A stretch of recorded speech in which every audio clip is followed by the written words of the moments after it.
Hey, it's Mike from the Mike Wagner Show. Thanks for tuning in to the Mike Wagner Show on Anchor FM. If you're interested in sponsoring my show, you can send me an email to the Mike Wagner Show at gmail.com, or you could also donate to the podcast. Just go to the Donate Listen site, and you can also donate whatever you like. Anchor is the easiest way to make a podcast. For those who are interested, Anchor can give you everything you need in one place for free, which you can use right from your phone or computer. We've got creation tools, allows you to record and edit podcasts so it sounds great, and they'll distribute the podcast for you so it can be heard everywhere. Spotify, Apple, Google, many more. And you can make money from the podcast with no minimum listenership. So download the Anchor app for free or go to Anchor FM to get started.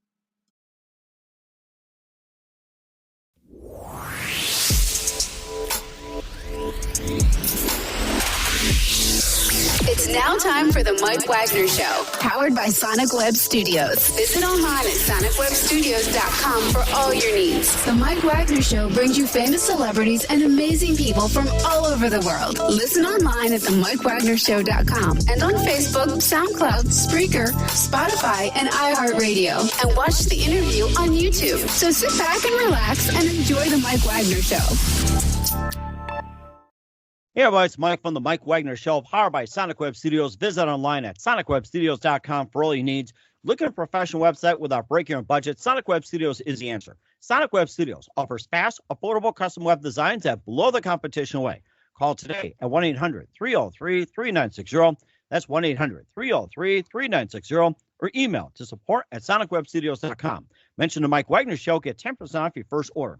Sonic Web Studios, take your image to the next level. Also, the Mike Wagner Show can be heard on the MikeWagnerShow.com.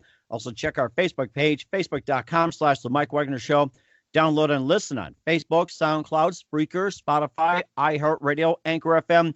Also, watch the interview on YouTube and subscribe to the Mike Wagner Show channel and take the Mike Wagner Show with you on any mobile device. We're here with a wonderful author and publisher from New York. He's a New York born and raised author and publisher of Rock Hill Publishing. He's an independent author and publisher. He's got 4 books in print with 2 more due out in the year, working on the Killer series, which is a 4-book crime novel. And 1 and 2 have reached 5-star reviews. We'll talk about that. Also in progress, the Gemstone series, and also the Emerald Lady, the Ruby Crable. And I guess there's just a lot more to talk about. Here he is, the writing machine of great New York City. Ladies and gentlemen, the fine owner and publisher of Rock Hill Publishing, James Hill. James, good morning, good afternoon, good evening. Thanks for joining us today. Hi, thank you, Mike. How are you? Good. I'm doing great, So you've been born and raised in the Bronx. You're a native New Yorker, and you're the author and publisher of Rock Hill Publishing, and you have quite a number of books out, which is the Killer series, a 4-book crime novel, which 1 and 2 have received 5-star reviews. You're also working on the Gemstone series, the Emerald Lady, Ruby Crable, and also in particular, you wrote Killer with a Heart, Killer with 3 Heads, and Pegasus, Journey to Eden. Now, before we get to some of the books, tell us how you got started. Well, I started writing at a very young age. I used to buy comics, the Marvel series, and we would read the comics, and then we would trace out the characters and try to write the next story in the comic line. We always we try to beat Stan Lee at his own game. I remember the days of tracing characters and everything else. That was a lot of fun, and you just triggered a really good memory right there. Oh, yeah. So that's what really got me started into writing. And my father used to tell me that I talk so much, I even talk to myself, which I did because I always had these characters going around in my head. And I'd be having conversations, and they'd be having conversation with each other, other characters in my head. So I always had this vivid imagination and sort of like living out these fantasies. And sooner or later, they just became stories that I had to write down. That is amazing. And at least they're having a staff meeting, which they do get results, which is good. So when you talk to yourself in characters. Yeah, the worst part is when they argue. There you go. Yeah. and of course, you spent 12 years of Catholic education, a couple more in college years as well, too, gave you a unique moral compass. And maybe just tell us about some of those adventures that were influencing your books as well, too. Oh, yes. Well, what I did was in in high school, and this is going back to the Killer series because a lot of it takes place as teenagers growing up in the Bronx. So some of the high school stuff that went on and some of the things that we learned is actually reflected in the Killer series. I went to 12 years of Catholic school, and part of my time in Catholic school, I was a heretic. Some of the priests. Some of the priests and brothers felt I was a heretic. Oh my but what goodness. happened was we would go to religion class every day, of course, and no one ever does their religion homework, let's face it. We had to carry our Bible, though, back and forth to school. And the only thing they would check on when you're going out the door of high school, I went to Cardinal Hayes, shout out to Cardinal Hayes in the Bronx, and they would open up your bag and look in there to see if you were carrying your Bible. Now, the Bible was like this thick, one of the big brown, full Old Testament, New Testament, the whole deal. Mm-hmm. So I found at that time the Lord of the Rings, which was almost the same size, and had the same brown cover to it. And that's how I wound up reading the Lord of the Rings, because I would carry that book back and forth instead of the Bible, and I'd be reading the Lord of the Rings instead of doing my religion homework. So you kind of snuck that in there as well too, and I'm sure Gandalf was like, you shall not pass. Yep. And of course, Led Zeppelin Ramble On, when Led Zeppelin Ramble On came out and they were singing, and, I'm like, hey, that's about the Lord of the Rings. You know what? I need to read this book. Let's not carry it back and forth. Oh, my goodness. That is something. And of course, you also got involved, too, with some computers as well, too, besides your short stories. And you work in the financial industry and computer programming. And you can just tell us a little bit about that as well, too. Yeah. Back in high school, my mom worked for a bank. She was in check processing. And this is around 74, 73, something like that. And my school came up. We were one of the first schools to actually be teaching computer sciences, programming stuff.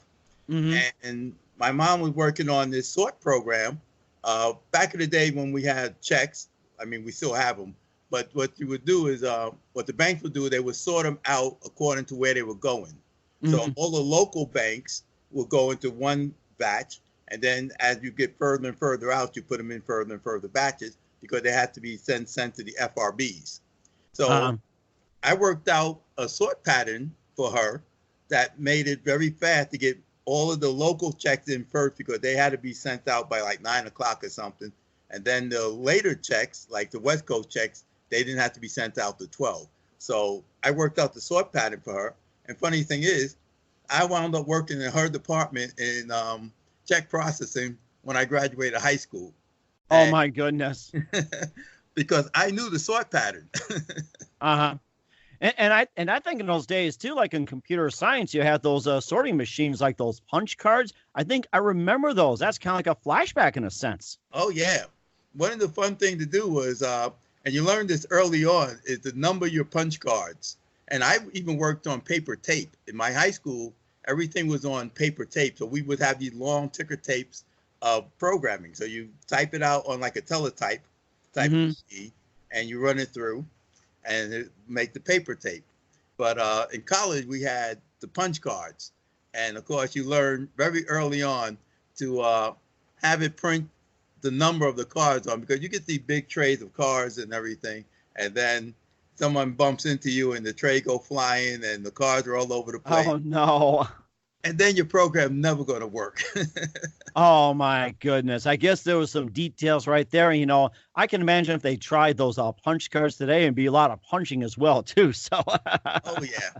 Now, when I worked in the bank, one of the people who was running the machine, excuse me, and this is one of the reasons why I had to go back to college and actually get a degree in programming, because I figured I can work my way into the programming department and this and that, just because I knew programming. I was I would say probably one of the first persons to write a virus back in high school. Well, the first thing you learn is all the bad things you can do with a computer. Then you practice on all the good things you can do. But this guy, he was working in the bank, and he dropped a tray of checks.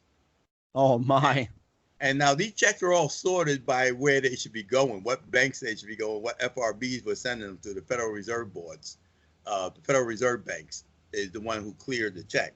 So in the banking industry, you get paid by how much money the banks get paid interest on how much money they deposit with the Federal Reserve Bank. It's all about interest with the banks. Everybody does interest.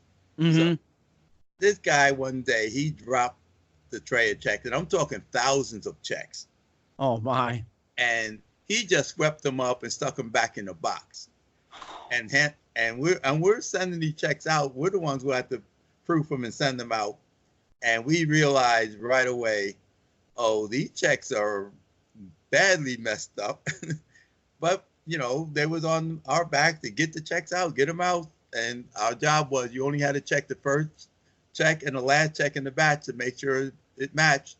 So we did that. We checked the dollar amounts and wrapped them up and sent them. And that day, the whole thing rejected. Oh, my goodness. Rejected them all.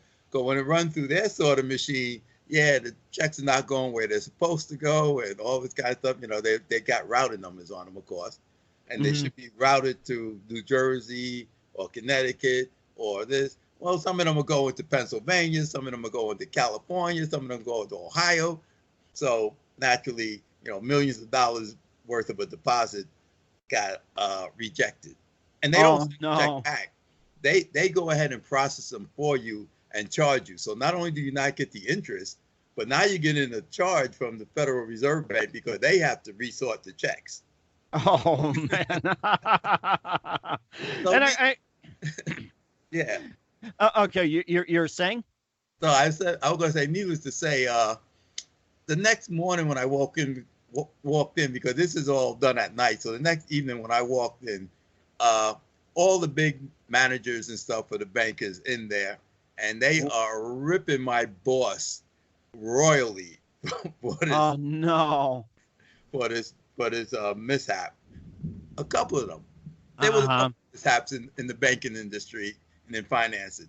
But that was my impetus to get out of finances so much and get into programming, which is what I really liked.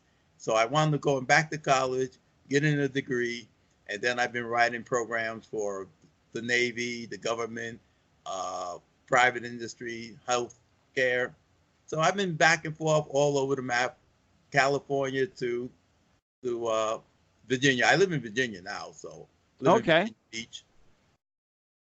It's a big Navy town, big military town, so there's lots of government work here. Mm-hmm. That is amazing, too. And, of course, your background in computer word processing gets into your current profession as an author. We'll talk about your books in a minute. You listen to The Mike Wagner Show at themikewagnershow.com, powered by Sonic Web Studios. Visit online at sonicwebstudios.com for all your needs. Look at a professional website without breaking your budget. Sonic Web Studios is the answer. Sonic Web Studios offers fast, affordable custom web designs that blow the competition away. Call today at 1-800-303-3960. That's 1-800-303-3960. Or email to support@sonicwebstudios.com. Mention the Mike Wagner Show. Get 10% off your first order. Sonic Web Studios. Take your image to the next level. Also, the Mike Wagner Show can be heard on the MikeWagnerShow.com. Also, check our Facebook page, facebook.com/the Mike Wagner Show. Also, download and listen on Facebook, SoundCloud, Spreaker, Spotify, iHeartRadio, Anchor FM. Also, watch the interview on YouTube on the Mike Wagner Show channel. Make sure you subscribe. Also, download the Mike Wagner Show anywhere you go on any mobile device. We're here with New York born and raised author and publisher of Rock Hill Publishing, James Hill, now currently in Virginia Beach, Virginia, talking about some of his background as well, too, which led him right now to writing some really good books and starting off with the Killer series and Killer with a Heart. You can just tell us all about it. All right. The Killer with a Heart takes us back to New York in the 70s, and it's about the mob and gangs. Coming up in the 70s, I knew a few people here and there in various professions in life. And I got out of gangs really early in my life. It was like a very unwise thing to do to be a member of a gang. But when I was coming up in the South Bronx, you had to be a member of a gang in order just to cross the street to go to the store. That's how prevalent gangs were at that time. And you couldn't pretty much leave your block if you didn't have friends with you. But Right. Then when I moved out of that area and we moved further uptown, I wound up in somewhat of a mob-controlled neighborhood, mixed neighborhood, Italians, Irish, Germans. We were one of the first black families to move into the neighborhood. Funny thing is, my mom grew up in that neighborhood. Interesting. Yeah. So where her house was, the highway now ran. When she was a little girl, she lived at the bottom of, I think it was St. Lawrence Avenue, she said. But now the bottom of St. Lawrence Avenue is a highway. So where she grew up in the neighborhood back as a kid. So we moved back to that neighborhood. And very interesting place. Like I said, knew some people here and there, various affiliations. And so the Killer with the Heart series is about, the Killer with the Heart book is like the beginning of the series. It's how these two teenagers get together and they decide to rob a money drop, a numbers drop. And so the guy, Nicky Nails, he's the son of a mobster, and he's just waiting to become get into the family. Now, you don't really get to join the mob until you're over 18, because they don't want somebody in there who can turn on them. And if you was under 18, you really wouldn't face any kind of legal problems for what you did. And it was a little bit different for the gangs, because the gangs would take you in as a young kid for just that reason. So the gangs will have you carrying the guns and the weapons and stuff, because if you get arrested, you're only going to go to youth house. They can't, at that time, they couldn't charge you with anything serious. Mob wanted you over 18 because in case you turned on a mob, they would turn you into the police and you would go to jail for quite a long time. The idea of the blood and deal with the mob was, everybody used to think, oh yeah, you had to drink blood and stuff like that. But no, to be made a made man, to get into the mob, they usually wanted you to kill somebody. That was the blood in for the mob. So you kill somebody, and then they have that information and that stuff over your head. One of my favorite scenes from The Godfather is the beginning of The Godfather, when they drive the guy out there to Long Island. And this is somewhat of how the mob worked. It would be easier to get somebody you know to kill you than to get somebody you didn't know to kill you. So when it came time, they wanted to make the guy, he was going to become a made man, get his bones. And so he drives out, and I forget the name of the character, but the big fat guy, he gets out the car, says he's going to go take a leak, and he leaves the other guy sitting in the back of the seat with the driver. Of course, the driver's the one they kill, so he shoots the guy in the back of the head. He gets out the car, and the guy tells him, hey, leave the gun, take the cannolis. You're making me hungry for cannolis, I'll tell you that. Now, I had a friend when I worked in the bank. He was one of my bosses, and we used to call him the Godfather because he was well hooked up.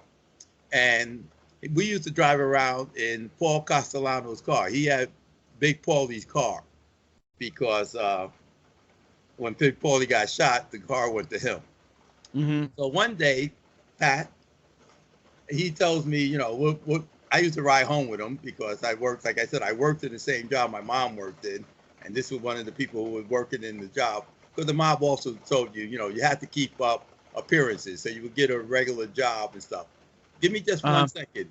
It's raining like cats and dogs here, and I hear it bouncing off my window. I don't know if you can hear it. I was going to say, do you have your windows open? Yeah, I got to close them. Give me 1 second. Okay, sounds good. While you're doing that, we'd like to take time out and say listen to the Mike Wagner Show at the MikeWagnerShow.com, powered by Sonic Web Studios. Visit online at SonicWebStudios.com for all your needs. Looking for a professional website without breaking a budget? Sonic Web Studios is the answer. Sonic Web Studios offers fast, affordable custom web designs at below the competition way.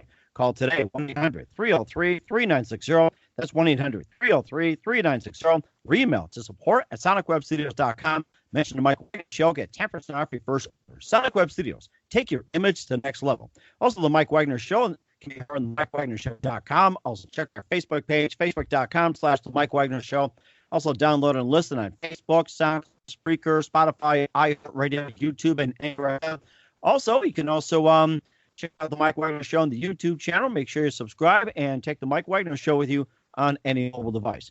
We're here with James Hill, the author and publisher of Rock Publishing. We were talking about his first book, Killer with a Heart. And I think there was a little more we talked about before the rain started coming down. And I think we're trying to figure where we left off, something to do about The Godfather. Yeah. So, this is Virginia. So all of a sudden it starts to rain on you, and I had to close the window. But anyway, what I was saying was my cannoli story is I'm riding home with Pat one night, and Pat tells me, hey, and it's like 2, 3 o'clock in the morning, and Pat tells me, hey, you want to go for some cannolis? You know, want to swing through Little Italy, we'll pick up some cannolis. And I told him, hey, Pat, it's like 3 o'clock in the morning. There's no place going to be open. And Pat goes, the places are always open for The Godfather. You with The Godfather. Don't worry about it. Knock, knock, knock. Yeah, so we pull up to the back of some place in an alley, back of this place. And he just toots a horn 1 second, you know. And this little old Italian guy comes shuffling out to the car. And Pat tells him, bring me my bag and bring him a bag of cannolis. And now I'm sitting there with my face, with my hard look on. I have my sunglasses on, because at that time I always wore sunglasses, even at night. And I'm sitting there with my sunglasses on, trying to look real hard and everything. And the guy looks over across the car at me, and he tells Pat, who's he? Pat reaches out, grabs the guy by the throat, bam, bangs his head against the car. Oh. And goes, never mind who's he. You go get my bag and bring him a bag of cannolis. Oh, my goodness. So the guy shuffles back off as fast as he can. He goes in. He comes out about 2 minutes later. He got these 2 white bags, you know. Uh-huh. And Pat, he just sits there, he rolls up the window. So the guy shuffles around the car, comes to the other side of the caddy, and I sit there, I just roll the window down, you know, down comes the window. And I'm just sitting there, like, I'm not reaching out to take anything. So the guy reaches over, he puts the 2 bags in my lap. I just roll up the window. I don't say anything. I roll up the window. We start driving off. So I'm looking around, you know, I'm trying not to be conspicuous, just kind of look in the mirrors, you know, are we being followed or anything like that? And we get on the FDR, the highway, you know, the FDR, we'll start heading uptown. So I say, all right, no one's behind us. So I say to Pat, all right, Pat, what's in the bags? And Pat goes, a cannoli, pass me one. And, you know, I feel the heat through the bag. So I'm like, all right, pass me a cannoli. I take cannoli. All right, Pat, what's in the other bag? Don't worry about that. I said, I'm not really worried. I just want to know, if I all of a sudden see flashing lights and everything, do I take the bag and jump in the East River? Because I'm really not a swimmer. Oh, no. And Pat goes, hey, you're riding with The Godfather. Don't worry about it. We got great lawyers. And I'm like, yeah, okay, I guess so. And so we get uptown and everything. And then my mom is like mad because she's like, where have y'all been? You know, it's late. And I'm like, we stopped for the cannolis. And she goes, you stopped for Pat, you took him on a run? I was like, oh my gosh. Like, Ma, take it easy. I've been in worse places than that. This was pretty tame. So that's my cannoli story. So the story of Killer with a Heart is how these 2 boys, one of them is a mobster, son of a mobster. The other one is a gang lord. And this is how they get together and how they begin their life of crime, so to speak. And the reason why I wrote this story is because I wanted people to understand that people like that aren't just made. They just all of a sudden become, you know, the Don. They usually start off very early in life, very criminally minded in life, and then they grow from there. And this is where the story starts, with Killer with a Heart. So that's the reason behind Killer with a Heart. That was amazing, too. This also led to Killer with 3 Heads and many more. I'll talk more about that. Listen to the Mike Wagner Show at themikewagnershow.com, powered by Sonic Web Studios. Visit online at sonicwebstudios.com for all your needs. Looking for a professional website without breaking your budget? Sonic Web Studios is the answer. Sonic Web Studios offers fast, affordable custom web designs that blow the competition away. Call today, 1-800-303-3960. That's 1-800-303-3960. Or email to support@sonicwebstudios.com. Mention the Mike Wagner Show, get 10% off your first order. Sonic Web Studios, take your image to the next level. Also, the Mike Wagner Show can be heard on the MikeWagnerShow.com. Also, check our Facebook page, facebook.com/the Mike Wagner Show. You can download and listen on Facebook, SoundCloud, Spreaker, Spotify, iHeartRadio, Anchor FM, and watch the interview on the Mike Wagner Show on the YouTube channel. Just subscribe to the Mike Wagner Show. Also, take the Mike Wagner Show with you on any mobile device. We're here with New York born and raised James Hill, the author and publisher of Rock Hill Publishing, now in Virginia Beach, Virginia. We just got done talking about Killer with a Heart, which begins at daybreak early 1971, which is part of a series as well, too, talking about the mafia and with kids, starting their careers. Now we're into Killer with Three Heads, where Bulletproof Morris, as best known as, returns to New York as John Morrison, 10 years of absence. And you can just tell us all about it from there. Okay.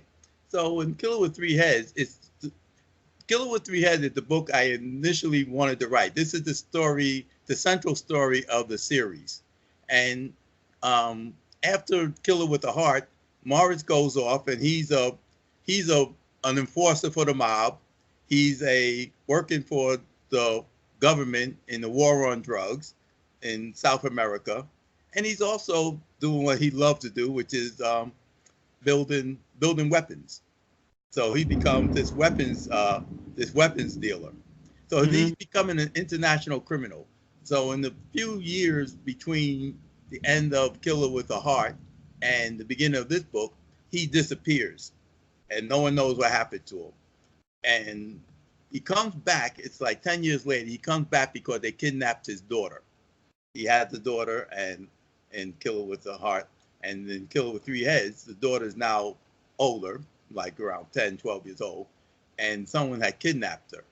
And so all of a sudden, Morris shows up in New York to get up with his old friend, Nicky, and find out how come who kidnapped his daughter. And he believes it was the mob, and Nicky is telling him, no, it's not the New York mob. They wouldn't do that because I would kill anybody who did it. Nicky is the little girl's godfather, of course. In Morris's absence, he's been looking after her and looking after her mom and everything. Mm-hmm. So the story kind of like revolves around that kidnapping and what Morris will do to the people when he finds out. Now, the thing is, you don't know whether it was the mafia who kidnapped her, whether it was the government because of his involvement with the war on drugs, or if it was some other government because of his involvement with weapons dealing. And so it goes sort of like through who done it, tracking down these different people. And the thing about the Killer series is they believe in revenge. And it's all about loyalty and revenge. And so they're loyal to each other, and they will do anything for each other, for the family, for the gang. And of course, they will do anything to somebody who went against them. And so we get into this idea of now he's going to find these people, and no matter what it takes, he will have his revenge for them kidnapping his daughter.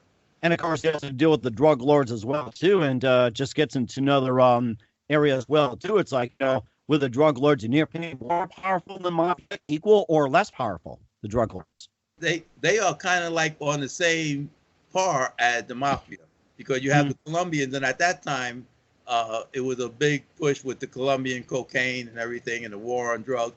And part of the story tells you a little bit about the war on drugs, how it wasn't so much to stop the flow of drugs as it was to destabilize South American countries, namely Venezuela, because Venezuela has one of the biggest oil supplies in the world, bigger than the Middle East. And at this time, in the late 70s, early 80s, America is losing their hold on the Middle East. And they know that sooner or later, with the radical Islam and the different things going on in the Middle East, they're going to wind up losing their hold on that oil. And so they turn their attention to Venezuela. And using the idea of this war on drugs, they intend to destabilize the governments in Venezuela, Colombia, and use that as an excuse to get into these areas and take over the oil industry. It sounds like that's what's happening right now as well too. That saying there's a drug war going on. In reality, it's kind of set up so the U.S. can take over the oil industry. That's what it sounds like. Yeah, because if you notice, we never really stopped drugs from flowing. It is not because we can't, but there's just no real impetus in doing it. What we're more interested in is what other resources these countries have. Mm-hmm. And of course, setting up puppet governments and things like that. The same thing we've been doing in the Middle East.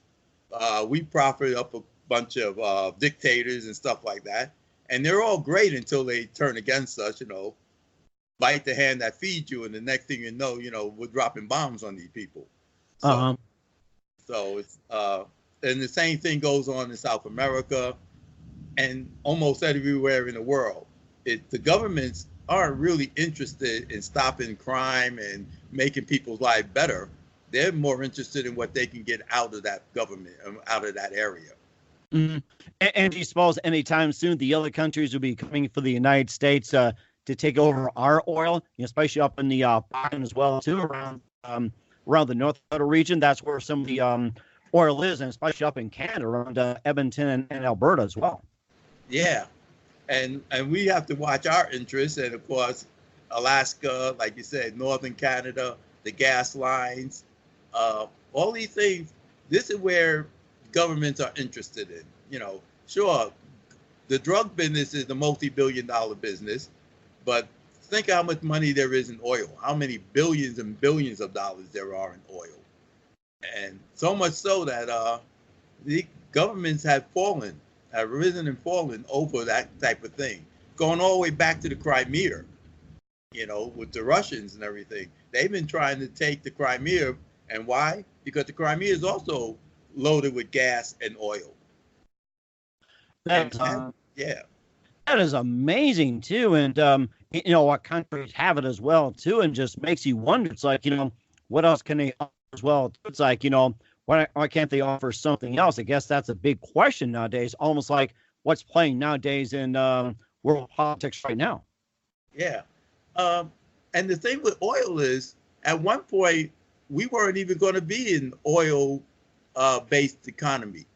We were going to be a solar-based economy because they had solar power, and they were working on that back in the early 1900s, and they showed how profitable and how easy it was to use solar energy to generate steam, to power steam and produce electricity. And just as that thing was getting started, they struck oil in the desert. And solar power went, away because, hey, it's just much easier to pump this stuff out the ground and use it than it is to build these gigantic steam producing factories and all that kind of stuff. And of course, not every place in the world can use solar power steam. You have to be in places where it's pretty hot. You can't move this stuff around. So you have to generate the steam power and stuff like that in places where you got a lot of sun. I mean, the United States can do it. We got the West where we get plenty of sun and plenty of desert area out there. Middle East have plenty of desert area. There are places in the world that could do it and clean energy. But it's like once they discovered oil, and this is petroleum oil, because remember before that the world was running off of like whale oil and things like that, which is not good for running cars and stuff. It's very low grade burning. Mm-hmm. Yeah, and of course I was going to get to the part with the stormy seas, and also one of your books featuring Heinlein for Virginia bound for England called The Emerald Lady, and of course that's like a fantasy pirate mermaid love story in the golden age of the pirates on the 17th and 18th centuries, commercial vessels, safe and financial ruin, and the Mermaid Queen. And you can just tell us a little bit about that, going from the mafia over to pirates and mermaids. Yeah. The Emerald Lady I wrote because of the NaNoWrite mode. I don't know if you know exactly what that is, but that's the National Novel Writing month, where you write a novel of 50,000 words or more within a month. And I have never written anything in a month. It always takes me a lot longer because I write, I edit, I go back and forth, write more. But this is like you have to do it in 1 month time, and you get to 50,000 words. So it was like, all right, I wanted to do it. I kept saying, oh, I'm going to do it. I'm going to do it. And a couple of times it passed me by, and I was like, oh, crap, it's already passed. You know, it's already mid-November. So when I finally got on it and I got it in time, I decided I'm going to write something that I haven't written before. Now, I wrote crime stories before. I wrote science fiction stories before. So I said, let me reach and work on something that I have never done before. And so I decided I was going to write a fantasy. And I love pirate stories. I love pirates. I love the sea. I have my own sailboat, my own pirate ship. Oh, it's amazing too. I think we talked about the Emerald Lady and also Ruby Cradle. It's coming out this summer as well too. Maybe just give us a little preview on what to expect from the Ruby Cradle. Yeah. Okay. The Ruby Cradle is the second part of the Gemstone series. So the Emerald Lady took place in the 17th, 18th century, where they found the mermaids, and because of what they did, they started a mermaid war between men, mermaid, and dragons. Of course, they have to have a few dragons thrown in for good luck. And then you get to the Ruby Cradle, which goes back to the age of castles. So the Emerald Lady is in the age of piracy, the golden age of piracy. Now they go back because mermaids live 1,000 years, and in order to defeat the dragons, which they wound up releasing in the Emerald Lady to help them out, they released the last dragon, and they saw where all the other dragons were, where their ruby cradles were, because they were all locked up in these. They went back into like a chrysalis state, and so now the daughter of Jeremy and Shira, it had to figure out how to kill the dragons, because the dragons are, of course, the real bad guys in the story. So the Ruby Cradle, she goes back to the grandma, the queen who got dethroned. She goes to her because she's now the oldest and the one who knows the most about dragons and how to defeat them and how they managed to lock these dragons into their ruby cradles to begin with. She goes to them, and mermaids have telepathy and mental powers. So in order for her to learn what she needs to learn, the grandmother takes her back in time through her mind meld, as you would, and takes her back in time to the age of castles when they was actually fighting the dragons. And so we go back in time to like the 1000s and the 1100s. And that's kind of like where it goes. It's sort of like a fantasy historical story, these Gemstone series. So they run them in with history. So there is a bit of history in there because I loved history in school. And so I mix in history and actual events and what happened, but I give my own twist on why these historical events took place and what was the driving forces behind some of this stuff. Like, what was the driving force behind the American Revolution? And it turns out to be the mermaids, the Queen of the Mermaids, were trying to drive men off the seas and the big ships from the seas. And then what was the driving force behind the building of the empires? It was the dragons who were building the empires, who were controlling men, and therefore building these huge empires. And of course, to the detriment of mankind. That is so amazing too. And of course, this leads on to as well one of your other books, Pegasus, A Journey to New Eden, going from pirates and mermaids and going on a journey. So it's like you're out in outer space, on a shuttle from USI Colony 5, Pegasus workstation. Technology's taken a giant leap forward, the space spider and more. You can just tell us a little bit about that book. The Pegasus was really my first sci-fi novel, and I wrote it because my wife at the time asked me what did I think about the SALT treaties, the treaty between America and Russia. And I was like, well, it's good to have the treaties and everything, but I'm not really worried about nuclear war breaking out between the superpowers. For the main reason, because we don't have a place to go, and it's an unwinnable war. So you're not really going to have a superpower nuclear war. But what you will have is some rogue state who's ready to bring on Armageddon, and at that point, you might have some sort of nuclear chain that would expand and run out of control. I said, but even that probably won't happen until we find someplace else to go. We only have one Earth. And so my idea was that they build Pegasus, which is the first light ship, because in space, of course, you can't go anywhere unless you can go at light speed. No one's going anywhere. And now we're finding there are these other planets around stars and things like that, but the closest star is the Alpha Centauri system, and that's 4 years away at light speed. So unless you're hitting light speed, you're not going to another planet. Even to go to Mars or something like that, it takes what, almost a year and a half, something like that. It does, yeah. And they talked in the news that I guess you pay so much for a round trip to Mars, and it almost takes like a year to get there, and stay 2, 3, 4 weeks, and it takes another year to get back. So you sometimes wonder, did they miscalculate, or are they trying to, just trump up some market opportunity? Yeah. So when you talk about space colonization, you're going to probably colonize the space around the planet. And how are you going to start colonization? You're probably going to build things like prisons. When you start talking about terrorists and all these people, and what will be the easiest way to rid the planet of some of these people, you start building prisons. And look at what happened with colonization around the world.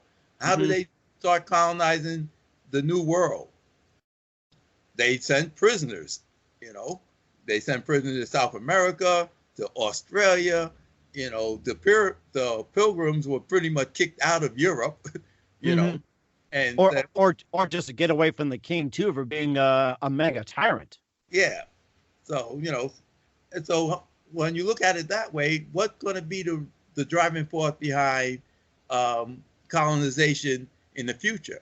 Is it going to be some sort of prison system? Is it going to be some sort of indentured servants? Because that's also part of what happens. And so in Pegasus, you get that. You get the idea that you're going to build these space colonies around Earth, and then they become autonomous in the fact that whoever builds the colonies controls the people's lives that live there.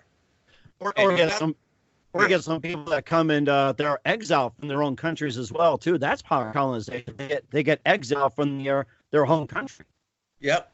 And so it's really a dystopian view of the future. And so they build this ship, the Pegasus, which is the first light ship. And what they do is, because it's going to be a one-way trip. If you go anywhere in space, you're probably going on a one-way trip. Even if you could travel at light speed, you're not going to travel 4 years to someplace and go back for supplies another 4 years and come back. That's 8 years in between the time you land on that planet and go back again and come back. That's an 8-year thing. You cannot afford to run out of material, supply, food, whatever.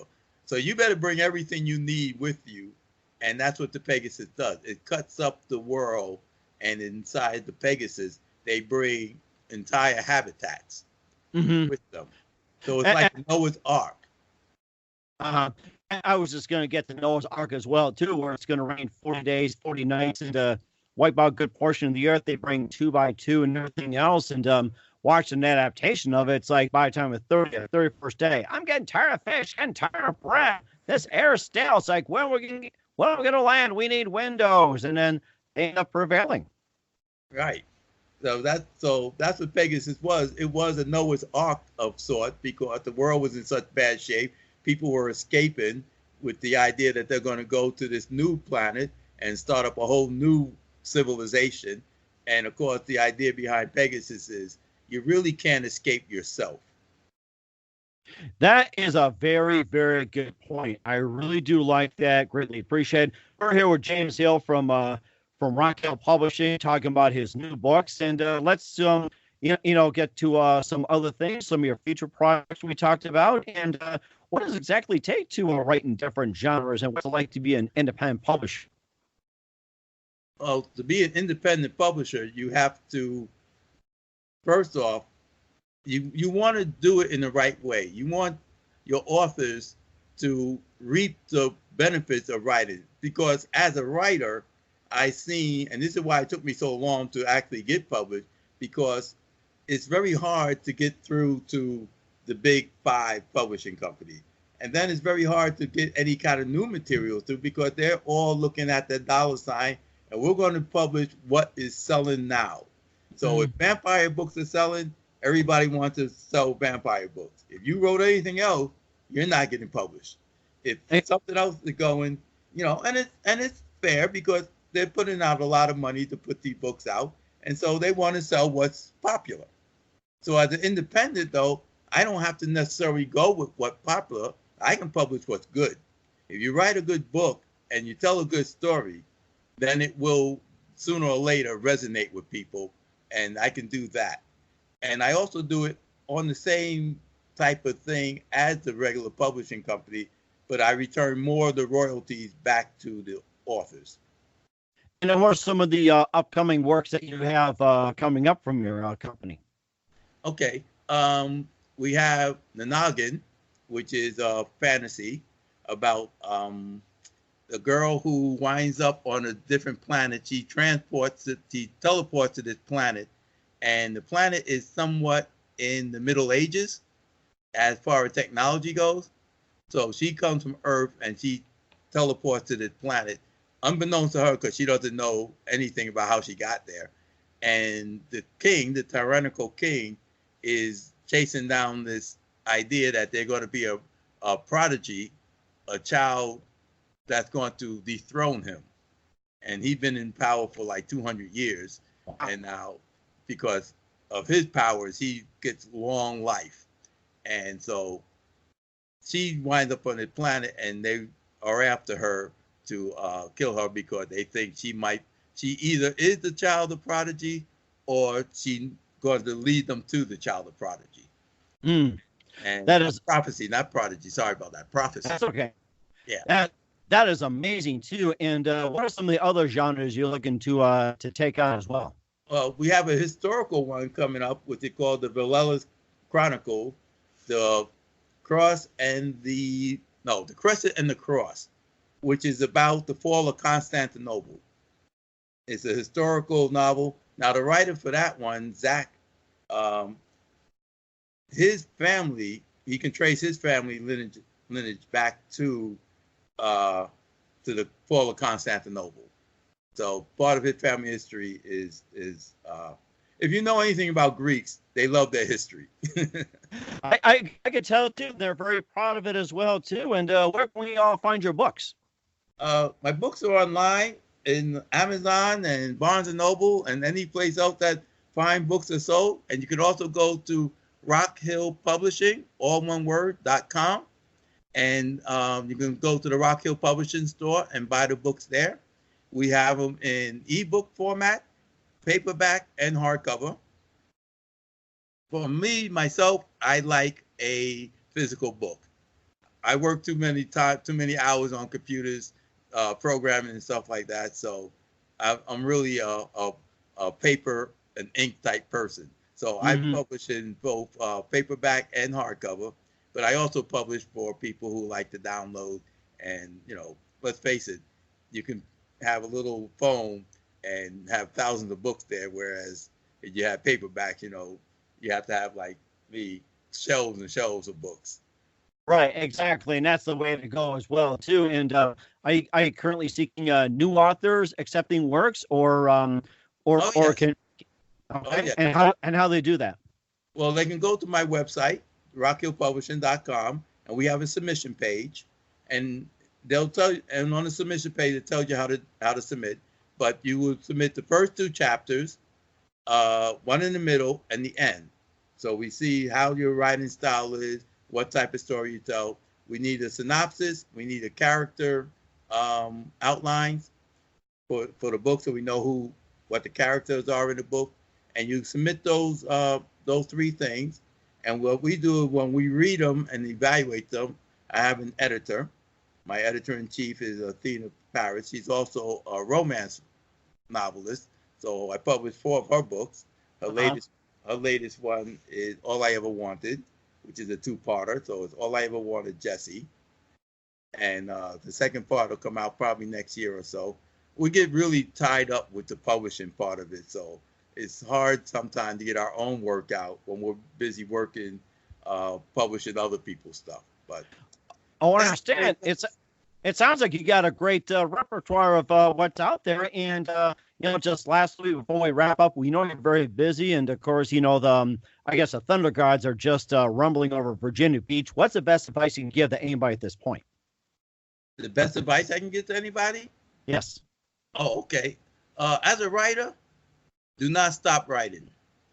A lot of people who write their first book, they're going to sit there and wait for that book to sell before they write their second book. And that's not the thing to do. After you write your first book, start shopping it around, start looking for publishers, start doing all that kind of stuff, and also start working on your second book. And then after you write your second book, start working on your third book. Do not stop writing, waiting for the gold to roll in, because sometimes it takes years for the gold to come. And in the meantime, you wasted a lot of time. So, and sometimes, the first book may not be the best book you wrote. It may take you 2 or 3 shots before you really hone your craft, because let's face it, with practice comes perfect. And you build, and therefore you get a better sense of writing the more you write. That is amazing. It's amazing advice. And I just wanted to say, James, it's a great honor to have you on the program. Thank you very much for your time. And looking forward to having you on again soon. And do us a favor, please keep us up to date with some of your latest works. I will. Thanks, Mike. I'm glad to be here. You're a great host, and it was a pleasure. And I will let you know when things come out. Like I said, we got a couple of things we're trying to get out before the end of the summer. And when I'll send you a line, I'll drop you a line, let you know what's coming out. I think you have one of my authors coming up on your show in a little while. He wrote Mistress of the Rock, Myron Edwards. Oh yes, okay. I think I know who you're talking about. That is coming up, and I'm glad you're making a nice plug. That's who's coming up next, and I guess there's more too on the way. So we're looking forward to having Myron on, and like to have you on again soon, and just keep us up to date. We love what you got. Thanks, Mike.